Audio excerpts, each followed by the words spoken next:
ಓಂ ಗಂಗಣಪತಯೇ ನಮಃ. ಶ್ರೀ ಗುರುಭ್ಯೋ ನಮಃ. ಹರಿ ಓಂ. ನಮಸ್ಕಾರ. ಓಂ ಧರ್ಮಾವಾಸಾಯ ನಮಃ.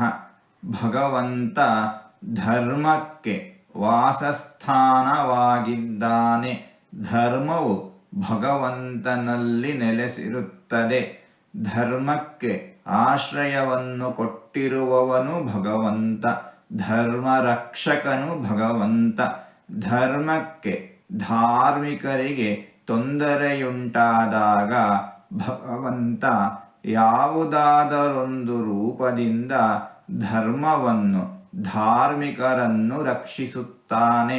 ಇಂತಹ ಭಗವಂತನನ್ನು ಧರ್ಮಾವಾಸಾಯ ನಮಃ ಎಂಬುದಾಗಿ ಪಂಡಿತರು ವರ್ಣಿಸುತ್ತಾ ಇದ್ದಾರೆ.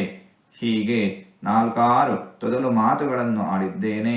ಇದರಲ್ಲಿ ಏನಾದರೂ ತಪ್ಪುಗಳು ಇದ್ದರೆ ಆ ತಪ್ಪುಗಳನ್ನು ಬಿಟ್ಟು ಒಳ್ಳೆಯದು ಅಂತ ಏನಾದರೂ ಇದ್ದರೆ ಆ ಒಳ್ಳೆಯದನ್ನು ಮಾತ್ರ ಸ್ವೀಕರಿಸಬೇಕು ಅಂತ ಹೇಳಿ ಪ್ರಾರ್ಥನೆ. ಈ ನುಡಿಗಳನ್ನೆಲ್ಲ ಆಡಿಸಿದ ಭಗವಂತನಿಗೇ ಸರ್ವವೂ ಸಮರ್ಪಿತ. ಸರ್ವಂ ಶ್ರೀಕೃಷ್ಣಾರ್ಪಣಮಸ್ತು.